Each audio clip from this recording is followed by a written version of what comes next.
Hello everyone, welcome to my new video. তো আজকের ভিডিওতে তোমাদের সাথে শেয়ার করব একজন রিক্সাওয়ালার গল্প।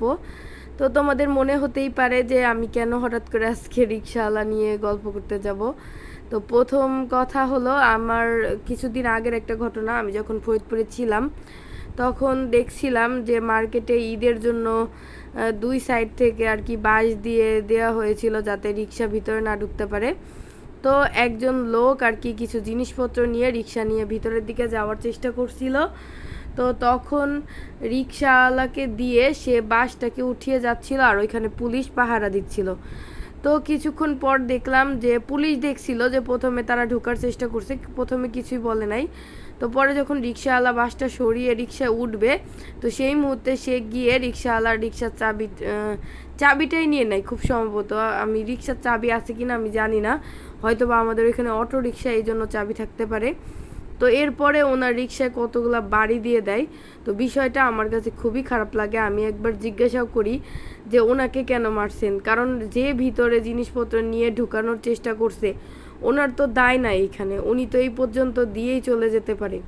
তো বিষয়টা এখানে আসলে আমাদের দেশের বর্তমান এমন অবস্থা যে গরিব মানুষদের দুর্বলতার একটা সুযোগ নেওয়া, কারণ তাদের জন্য বিচার করার কেউ নেই আর তাদেরকে যা খুশি তাই করা যায়। আর এই বিষয়টা কিন্তু আমি বসুন্ধরাতেও দেখে থাকি যে অনেক সময় রিক্সা একটু এগিয়ে চলে যায়, মানে যে পর্যন্ত যাওয়ার কথা তার থেকে যদি একটু বেশি চলে যায় তাদের রিক্সাকে বাড়ি দেওয়া হয়, তাদেরকে অনেক সময় গায়ে হাত তোলা হয়।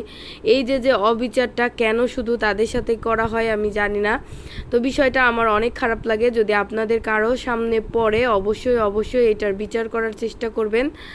আর আমার যদি সম্ভব হয় আমি বলার চেষ্টা করি, কারণ যেই মুহূর্তগুলো আমার বলার কোনো সুযোগ থাকে না সেটা বলি না। তো এই ক্ষেত্রে কিন্তু আরও কিছু কথা বলতে চাই যে তারা দিনরাত অনেক কষ্ট করে আর আমাদেরকে সুন্দর সুন্দর জায়গায়, মানে আমাদের একদম গন্তব্যে তারা পৌঁছে দেয়। এর জন্য কিন্তু আমরা তাদের প্রতি অনেক কৃতজ্ঞ থাকি।